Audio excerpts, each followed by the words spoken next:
This is the second day of a very special week for us. Lots of old friends of mine and yours, too, are with us this week. The occasion is my 30th anniversary with CBS. 30 long years under the lash. Well, when you're a guy like me and you have a strong back and a weak mind, there's no particular place to go, you know. We had a wonderful show yesterday, but wait till you hear of the lineup today. I'm on my right over here, beginning with this very astute gentleman right close aboard here, is Pat Buttram of KNX in Los Angeles, in New York to do a Smiley show. Well, I've done that now. Oh, you've done that. I'm yours now. I figure anyone can stay at CBS 30 years. He's got to have a lot of talent or be Arthur Hull Hayes' brother-in-law. I don't know which you are. I'm both, but no talent. And next to you is that lovely lady of Pepsi-Cola who's got a can of it with her in a gorgeous Old Rose dress today. Is that Old Rose? We call it cyclamen, I think, Arthur. Cyclamen. It's just beautiful.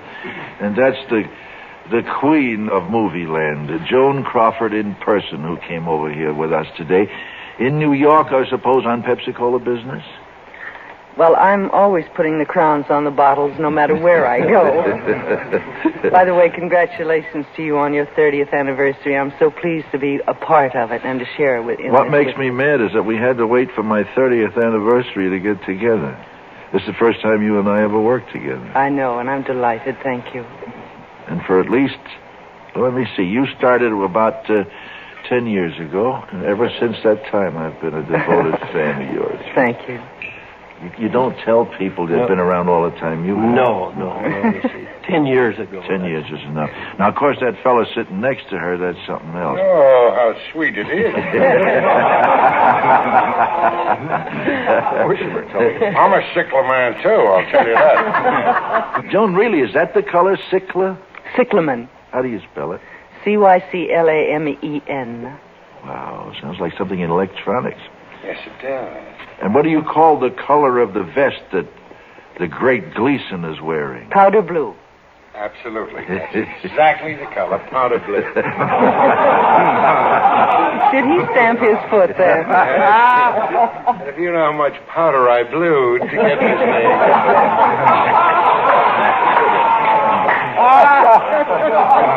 Well, you can see it's going to be a very dull program.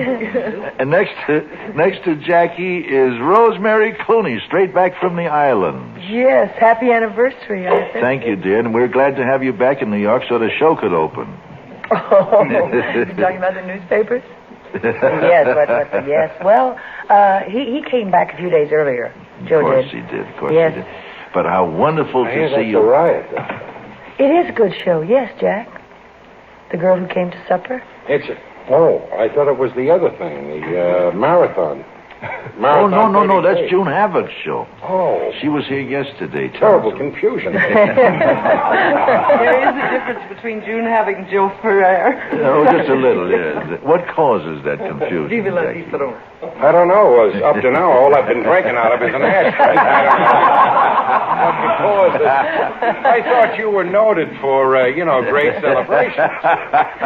I've been drinking ashes near an hour and a half. Once Jackie was on his show with me, and during the course of the conversation, he warmed to the subject, and he said, Arthur, you know, it's a pity you don't drink.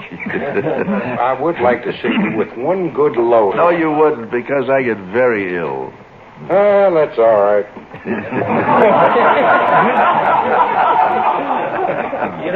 Arthur, they say when Jackie walks from his dressing room, they call it the champagne flight. When he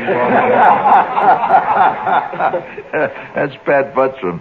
Next to Rosemary Clooney is a very dear, sweet friend of all of us who's been with this network, I think, as long as I, perhaps longer, and who wears the sportiest jacket today I've seen in a long time, Mr. Lowell Thomas. Welcome.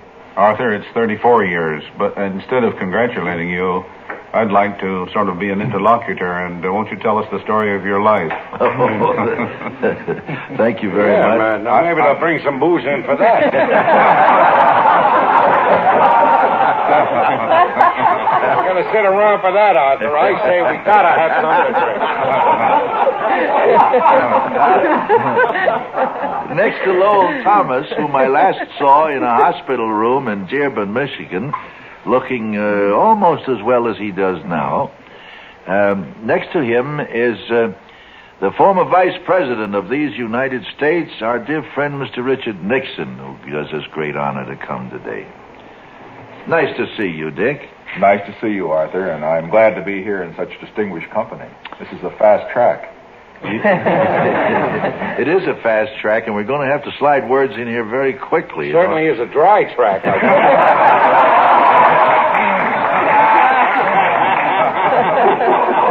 I can offer you tea, that's all. That's all I have. And some pertussin cough medicine. What is that guy on the commercial says? I prefer something. I prefer booze. I don't. There's lots of mud on the tracks I've been on, but...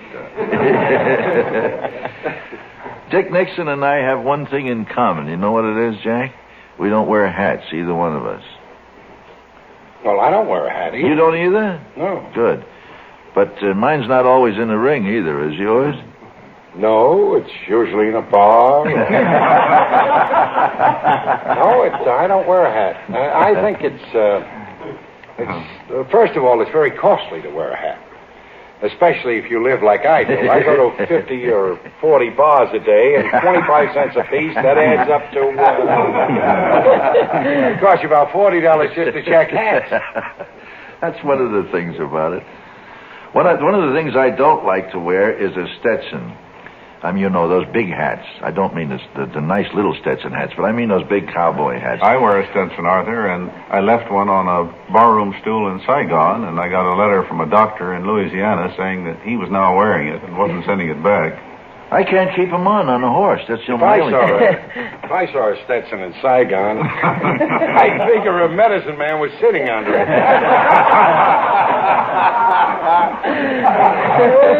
Next to Mr. Nixon is Richard Hayes. And next to him, Dick Nixon, you haven't met him. I don't think Jackie has either, or maybe some rest of you haven't.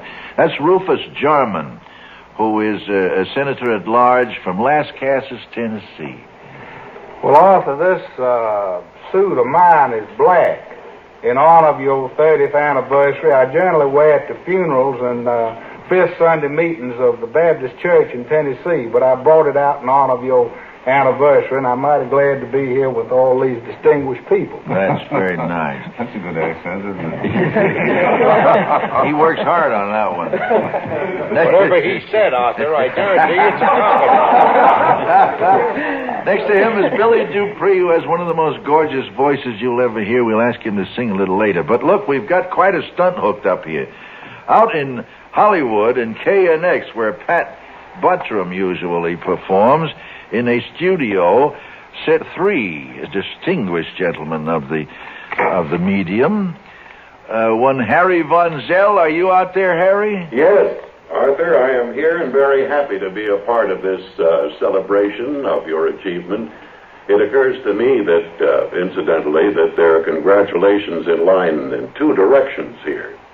First, to the people whose decision and confidence in your potential put you on the air at CBS some 30 years ago. And second, congratulations to you for so adequately justifying their judgment and fulfilling their hopes. That's very sweet of you. When I heard him doing those things for George Burns, I never figured he could make a speech like that. Isn't that beautiful? They've got writers out at the coast. Well, isn't that the one you sent me, Arthur? Well, I'm basking here in the reflected light of 2 men of great achievement. Whom I wish you would introduce. Qualities. Introduce them for us. Well, sitting opposite me is my lovable boss of the television series, George Burns, and over here to my left, a fellow for whom I have the utmost admiration and respect and affection, one Art Linkletter, probably the most gifted men of gab I know in the whole world. Well, I'm delighted to be here, Harry, and hi, Arthur. I'm joining this group of straight men for Jackie Gleason. So far, it sounds like... Oh, you're so good. So far, from this end, it sounds like a meeting of the New York AA. We all know about Jackie, and of course we read about Richard Nixon getting stoned in Venezuela. Oh, come on. Burns, you haven't said anything. Come in, George. Well, I don't think you need me at all. I heard you fellas in New York. You've got a whole Fanch and Marco unit back there. and you're doing a lot of drunk jokes, and I don't drink. I smoke. I drink a little bit. I smoke a lot. I drink a lot, too. That's what you smoke. And Joan Crawford is back there. Charming girl. I danced with her once. You know, Arthur, what kills me about a guy like George Burns, who says he never drinks, who has been using his cigar as a straw for years. Now, the only reason that I smoke is that at my age I've got to hold on to something. And Arthur, I want to congratulate you, too. I know that you've been in, this is your 34th anniversary. 30th. 30th? This is 30th with CBS, George. 30th. How long have you been in show business, Arthur? 40 years this 40 year. years. I won't tell you how long I've been in show business, but you can get me a glass of water. Arthur, speaking of congratulations, I have some telegrams that I would like to read to you, if I may. This is Richard Hayes. One is from the White House in Washington, and it says, I want to join with Arthur Godfrey's countless friends in honoring him for the 30 years during which he has contributed his talent and devotion to broadcasting. His name and his long record have been closely identified with the history of broadcasting, and he has brought pleasure and joy to many of his fellow citizens with every good wish, and it's signed Lyndon B. Johnson. Oh, that's very nice. Now, Arthur, from now on, you're going to wear a Texas Stetson. Not necessarily, because I have another one here.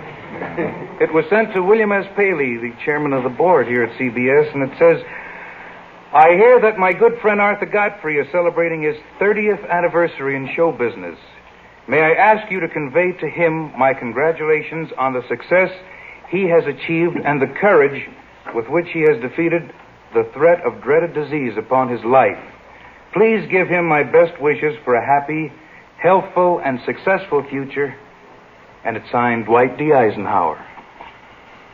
So I still have to wear the hat, Dick? Isn't that nice? That's very kind. Thank you. Thank you, Richard. Where'd you get those? I got one here from Jenny Grosinger, too. Oh. She says, congratulations. It has one thing to say, eat hearty. She says, congratulations on your 30th bar mitzvah. She's famous for her pickles. Hold it a minute. I got a sponsor, thank heaven, named Contact, which one takes when one is silly enough to catch cold. And these days, if you catch cold, you are silly, really, because you can avoid it if you just load yourself with vitamin C, but I'm no doctor, and you won't listen to me, so you'll take cold, and you'll need Contact. Contact capsule. If you take one in the morning, you will be relieved of the stuffiness all day. You won't be sneezing in people's faces and making a thing out of yourself. And at night, it will allow you to sleep because you don't have a stuffy nose. And the sleep and the rest is what cures the cold. But please don't let anybody tout you out of Contact. There must be 100 different cheap imitations of this product on the market. They even make the capsules the same color, and the little pills inside look the same, but they're not. Don't let anyone tout you out of the name Contact, C-O-N-T-A-C. Now, in KNX in Hollywood, is that Hollywood or Los Angeles, Pat? It's Hollywood. There is no Hollywood, really. Now, the other day I said that to Hedda Hopper, and she chewed my ear off. She said there is a post office now, Hollywood. Well, yes, but when you put a letter in it, it's stamped Los Angeles. I happen to know that there's a Hollywood because I was the mayor of Hollywood for 2 years and negotiated the non-aggression pact with Beverly Hills. Arthur. Yes. I wonder if you and your friends back there and our friends are aware of the fact that George today is celebrating his birthday along with your anniversary. That's right. Didn't know that? Today's my birthday. Well, greetings to you. I'm 2 years younger than Jack Benny. 37. 37, yeah. I thought I'd let you finish that because I'm a straight man. You got He's nothing. 3 years older than Jack Haley. Jack Haley? No, Haley is younger than I am. And I Richard. doubt that. Everybody. There isn't anybody older than I am.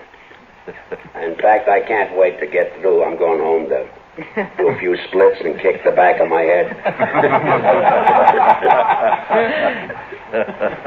Oh, my. On the way, pick up a copy of Better Homes and Gardens magazine, will you? What's in there?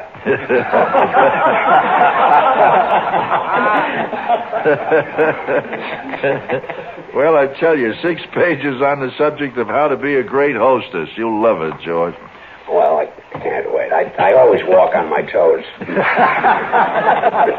And you're a great hostess, George. I am.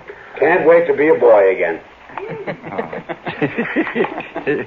This is especially for gals who push the panic button every time company's coming for dinner or it's their turn to entertain the club. To you ladies, I say, don't envy a good hostess. Be one. Better yet, let February Better Homes and Gardens magazine show you how to be a really great hostess. February Better Homes and Gardens.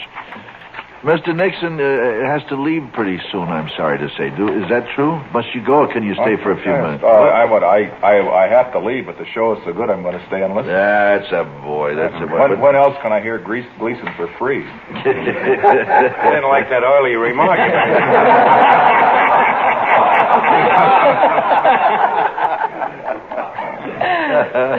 Hey, I'd like to ask Mr. Nixon a question. Please do, sir. Are you going to run?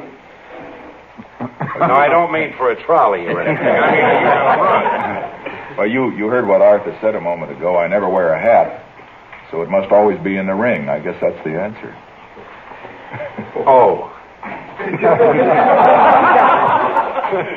I don't know how much clearer you want it, my friend. That's pretty clear that never wear a hat and don't run in a ring. Why is it such a difficulty to get candidates who are going to run for the President of the United States to admit that they're going to run for the presidency of the United States? You know, I think perhaps the best answer that candidates perhaps could give, or potential candidates now, was given... about 200 years ago by Benjamin Franklin. He was one of the wiser Americans, perhaps the most complete man that ever lived in this hemisphere or in the world of his time. He also was a man who never ran for office, but who held many offices during his life. And these days, you know, we find candidates taking several hundred words. Candidates and potential candidates saying, when they're asked, are you going to run? They say, no, but if this and that I might, etc. Or they say, yes, if, etc., etc., etc. But Franklin said it all in one sentence, and perhaps all candidates in the future, potential candidates, could follow this advice since we're celebrating his birthday this week. He said, I shall never seek, never refuse, nor never resign an office. Now, that covers it all. Perhaps that's the best advice to... That's a beautiful line. It's remarkable that a man that intelligent would hold on to a key and get shocked all over the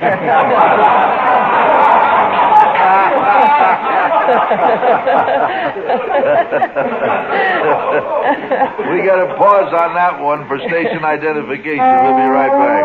Should have had a contact commercial. This is the CBS Radio Network.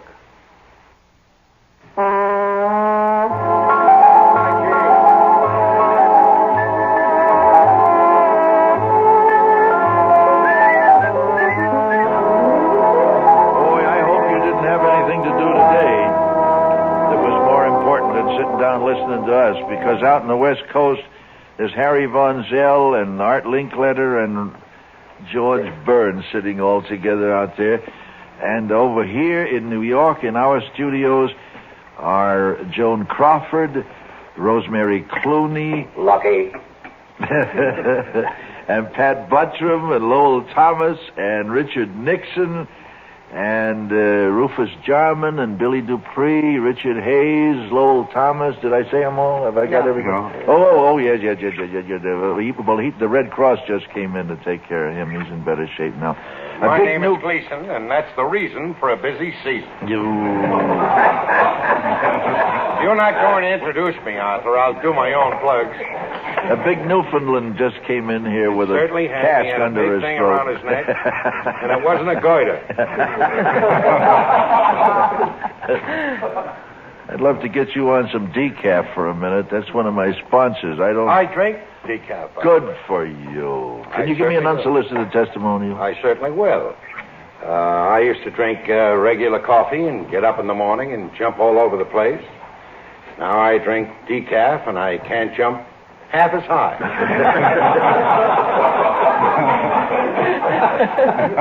But what Jackie means is it has wake-up flavor but no caffeine. Rich, rewarding coffee flavor without the drawbacks of caffeine. It lets you enjoy coffee pleasure without the caffeine penalties. 97% of the caffeine is removed before roasting. Therefore, you can drink it and still sleep. Decaf. DECAF. Hey, Arthur, can I get one thing in? I'm still here.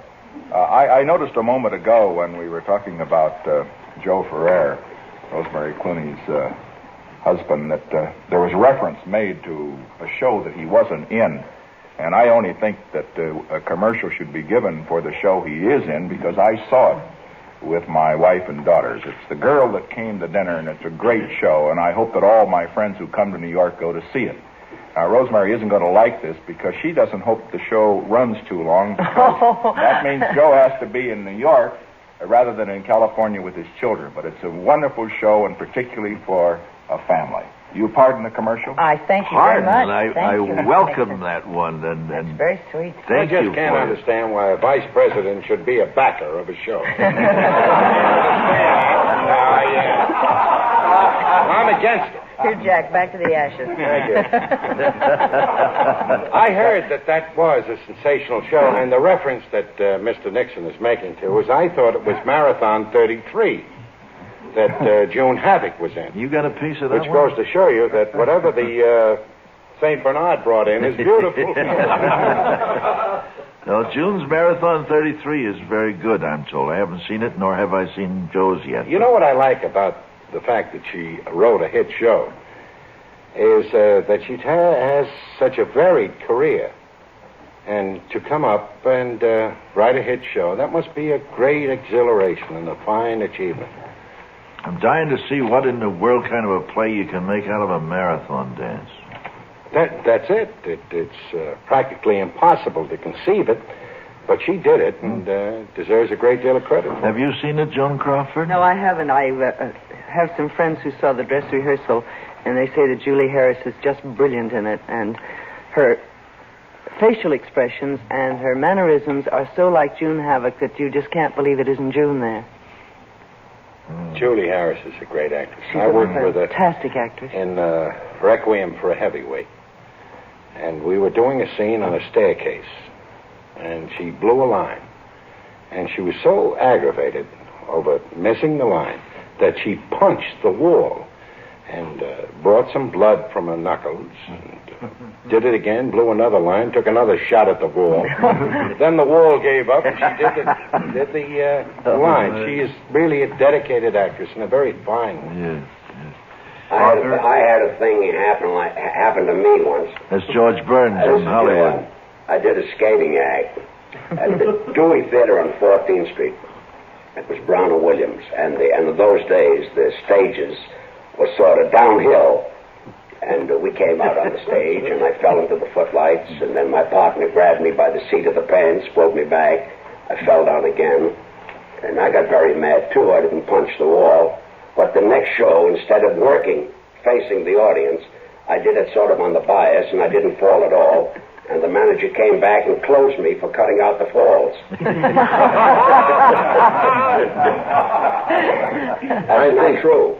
I think, too, Arthur, in the interest of keeping your audience widely informed on the show world, that we here on the West Coast should inform you that currently playing here is Tess of the Storm Country with Nelson Eddy, a musical version. And the Hollywood Bowl will, in the near future, present a concert featuring Bumsky and June, what was the girl's name, the blues singer? Quartet. June Quartet. Yeah, no, not June Havoc.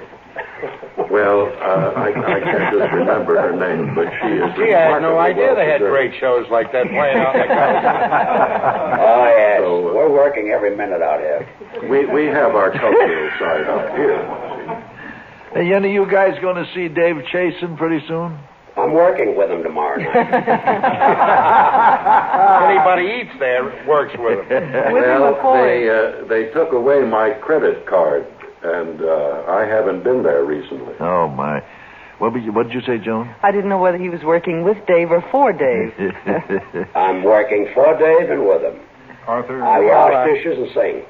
And it was George's fault that I lost my credit card.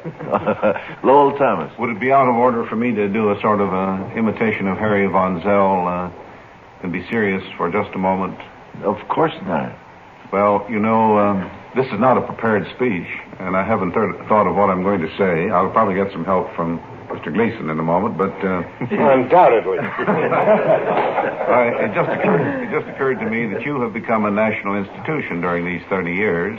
You're a good deal like the post office or the National Bank or something like that.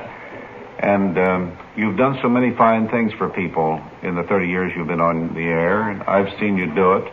When I was out in the hospital, you did a number of fine things that day.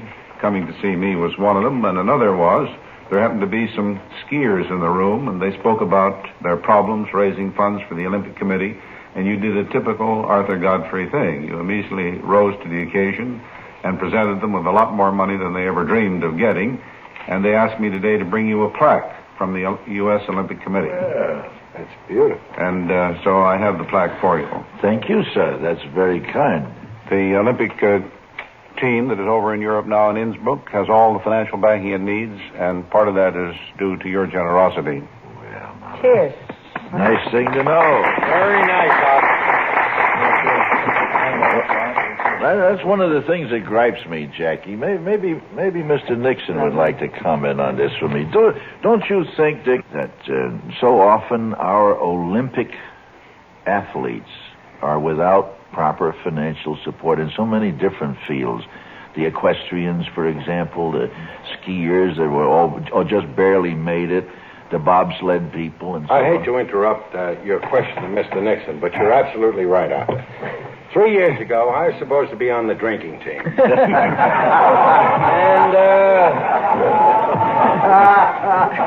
there wasn't one subscription. Nobody come up with a bottle of booze, and I was left at the dock. Jackie, the Olympic participations are limited to amateurs. That's perfectly all right, because I drink on New Year's Eve. You know, Arthur, so that we can get in a little commercial for the Olympics and not make them You professional gotta slip at the it same fast, time. Dick. I certainly agree with you, because when you consider the great competition we have, not only with our friends, but with the Russians and the world prestige and the like, the least that we can do is to field the best possible team, and financing for the team is absolutely essential. Well, listen, if you guys don't go out and buy some decaf, I won't have any more money to give to the U.S. Olympic team. And also, George, you'll be interested in this. Guess who my sponsor is now? Who? Your brother, Robert. Robert Burns Cigars. I'm smoking one right now. Atta boy. How about giving me an unsolicited testimonial? I'll tell you, you can't go by me. I've been smoking a domestic cigar all my life. I smoke anything that fits my holder.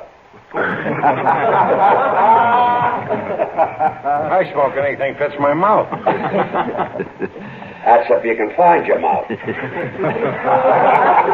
All I have to do is trace the glass. Jackie, I resent the laughs you're getting. Don't resent them, George. There's a larger audience than this here. Okay. We're lonesome here. I wish Trixie Hicks was here. Trixie Hicks is here. No, here with us. How is Gracie? Gracie is fine. Please She's give her. home fixing hamburgers. Please give her our love, will you? I will. Thank you. I wish she'd come and sit with us someday. And I talk can't, Gracie, to sit. I can't get her to sit with me.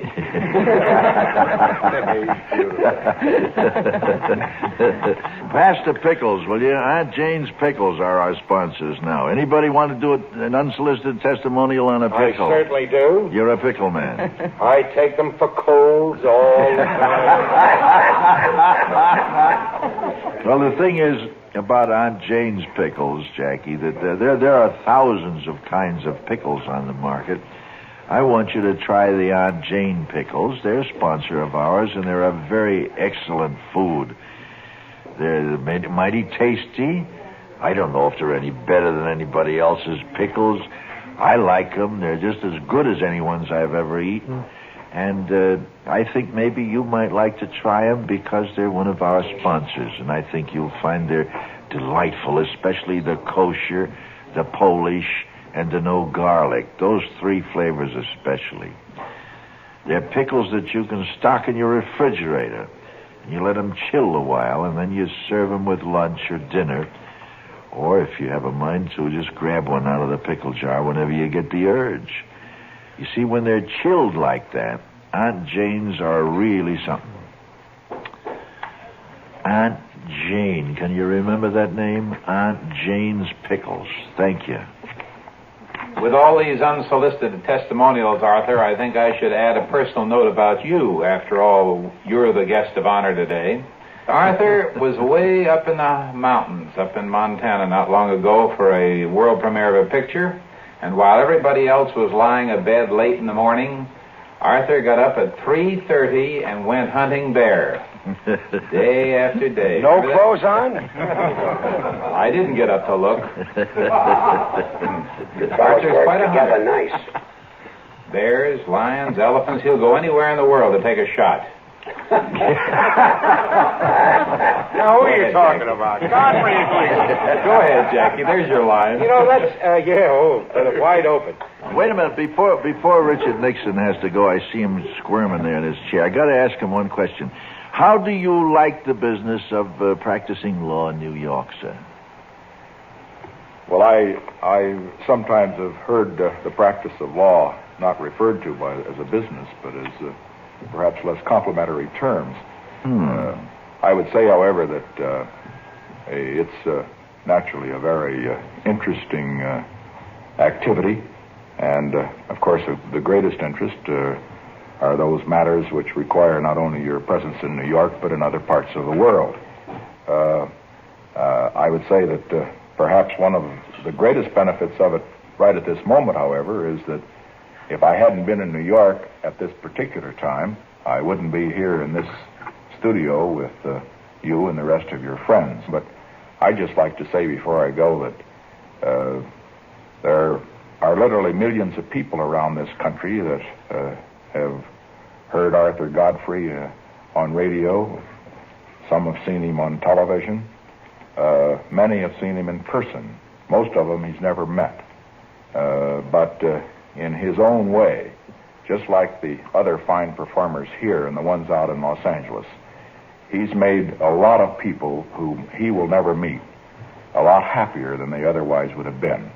And I'm very glad to be here as a straight man with all these funny people to pay tribute to a fellow that is a great funny man, but one of the kindest men and the best men I've ever met, Arthur Godfrey. Thank you, sir. That's very kind. Don't you think it's nice, Richard, that I brought one of your clients today and asked her to be here, too? Don't you think that was kind of astute of me? I'm just delighted to be here with... Isn't the Pepsi-Cola one of your firm's clients, Pepsi-Cola? We're very proud to do some work for that company, yes. Even though Jackie doesn't drink it, we're proud to... Oh, you're far from right about that. Oh, Pepsi-Cola is in everything I do. Let's mention a few. Rum and Pepsi-Cola, Scotch and Pepsi-Cola. It's a great mixer. Probably a greater mixer than Texas Gun. Arthur, before I go, I mean, since this is a non-political program and, of course, a non-partisan program for every product, I think probably that Joan would agree with me that we ought to at least point out that while we're with Pepsi-Cola, that we do recognize that Art Linkletter is with RC and Diet Right, so let's get them just a little line in, too. And I'm dying out here at all these Pepsi plugs. You know, I drink Diet Cola. So long, then. Oh, it's marvelous. So long, Richard. Thanks ever And I drink much. a lot of it, too, Art. Good. We'll have a pipeline brought right into your studio. Thank you. There goes one of the great Americans of our age. Yes. How nice of him to come today. Richard Nixon is one of my oldest friends, Arthur. By a strange coincidence, he was a young beginning politician here in Los Angeles some 25 years ago, and I was a young MC, and we used to appear on the rubber chicken circuit. He'd be doing the serious bits, and I'd be telling the jokes at all the Rotary, Lions, and Optimist clubs, and we've been friends all the way along the line. He's a marvelous man, far better than you might know, unless you knew him as intimately as some of us out here. I've never had the privilege of knowing him intimately. I have known him quite well when he was vice president, but never intimately, Have and you ever I'd love played to. golf with him? No. Is he a Well, good he's golfer? beautiful. Is he a good golfer?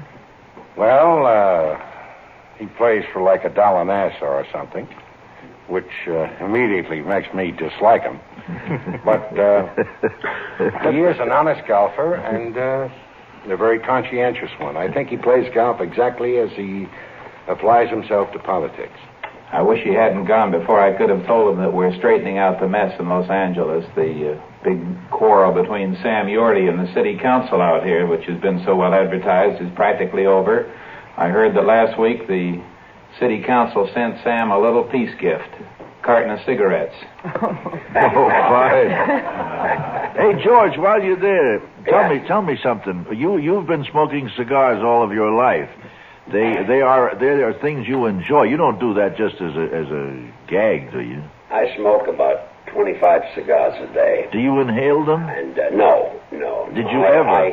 No. That's why I want you to smoke these Robert Burns cigars, my friend. You hear what George said? He smokes 25 cigars a day. You'd think that would kill him, wouldn't you? No reason it doesn't, because he doesn't inhale them. That's the beauty of smoking cigars. You don't have to inhale. And there's nothing finer than these Robert Burns cigars for the money. The Tipperillos, the Robert Burns cigarillos, a little smaller without the tip.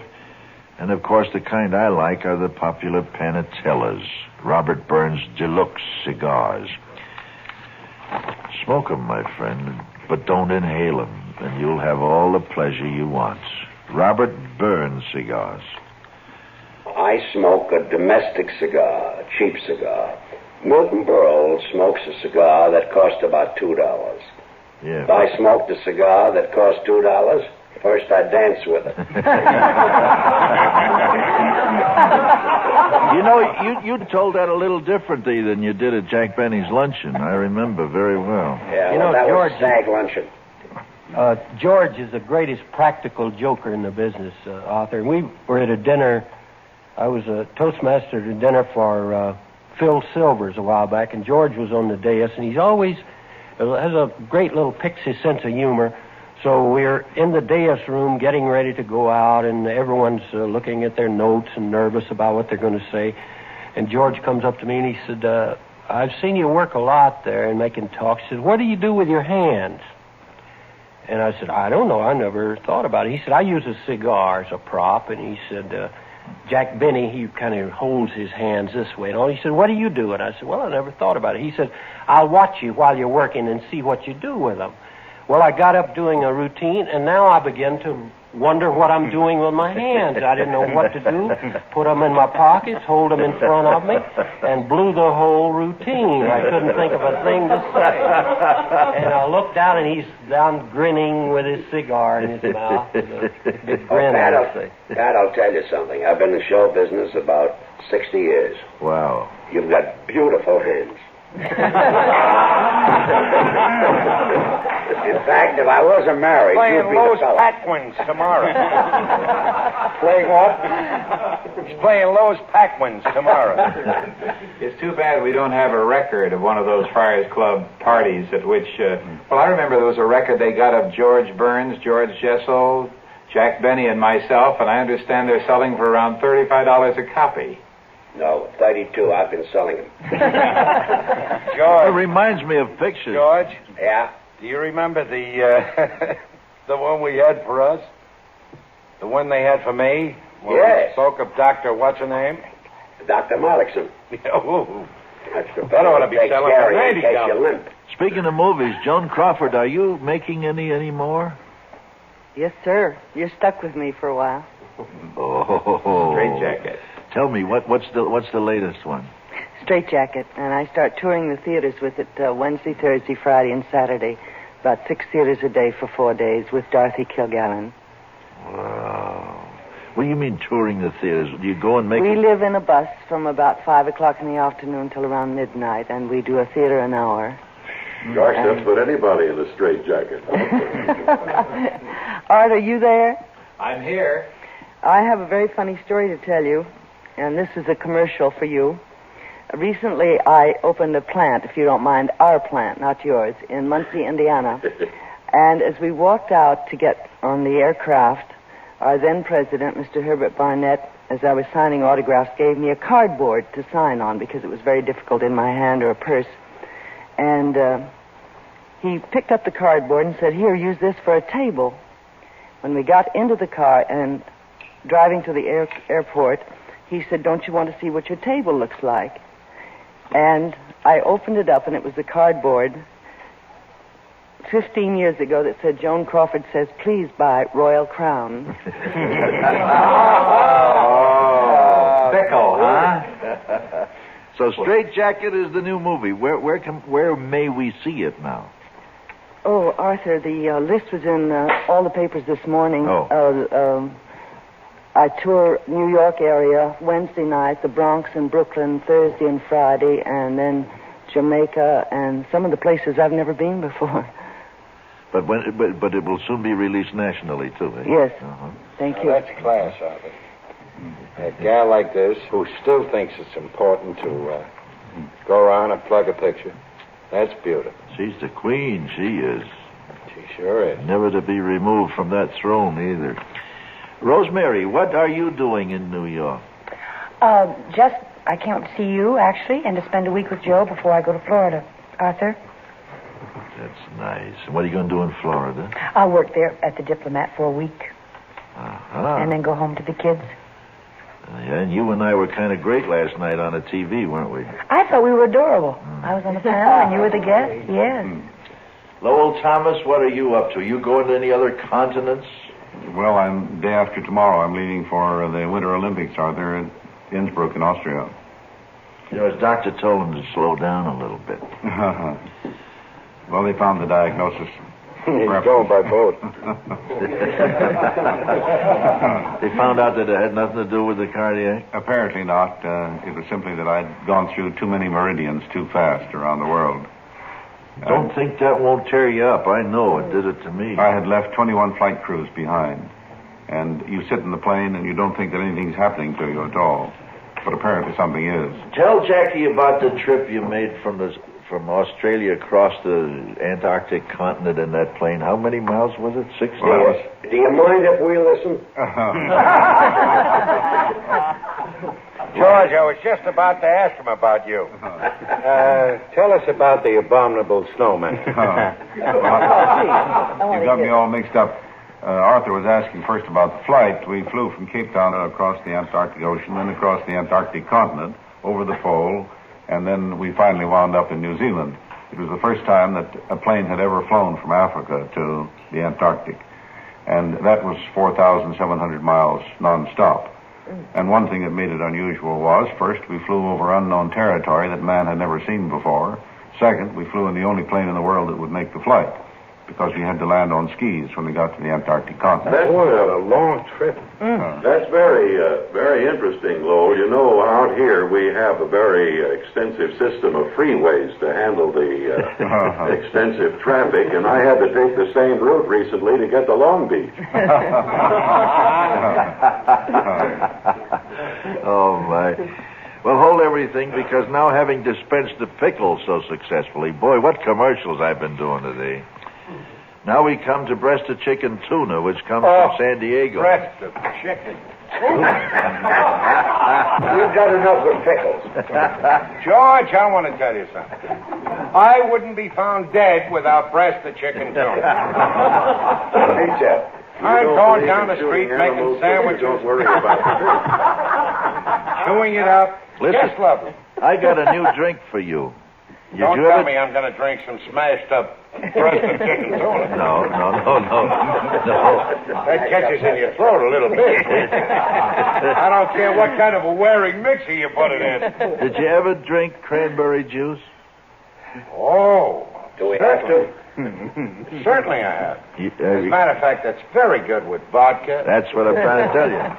You put some vodka in a glass of cranberry juice, and you've got a delicious, lethal weapon. Arthur, I'm telling you right now, I know you for quite some time, but I bet you're a devil. I can just see you with your cranberry juice and vodka going full tilt. No holds barred. In my powder with your vest puff all pajamas. stained from the spill. Cranberry juice. Every day is Thanksgiving for Arthur Godfrey. This is the way it goes, folks. Every morning we carry on just like this. These people are listening to this show at night now, and they're understanding that this is what we do every morning at 10 o'clock on the CBS network. It's been great, been wonderful. I didn't think we'd get everyone in with a terrific roster that we have. I don't know how to thank each and every one of you for taking the time to come and pay me this great honor. You, Miss Crawford, I'll never forget for this, and I hope we can do some more things together. Thank you, and congratulations again. You are even lovelier in person. Lord, she's a pretty thing. And Gleason, so are you. Arthur, I consider it an honor. Rosemary, bless you, thank you, and may you and Jose be so happy. Thank you very much, Arthur. And Lowell Thomas, stay rugged, boy. Same to you, Arthur. Gee, he's You're doing wonderful it. the way he does it. Well, we stick to that cranberry juice. Richard Hayes and Rufus Jarman and Billy Dupree, you didn't do much today, but thanks anyway for coming. We'll do better tomorrow. And for you three gents out there in Hollywood, I don't know how to say thanks to you for being so nice. I know it's early in the morning for you. Well, Arthur, I, for one, am very grateful to you in the deepest sense. I think you have contributed greatly to keeping this industry alive. And without it, I'd be dead. And Arthur, a lot of nice things were said about you today. After all, nobody was under oath. And Arthur, congratulations and stop dancing. Okay, George. How about you, Pat? I just want to say to George Burns and all out there, it was nice working against you today.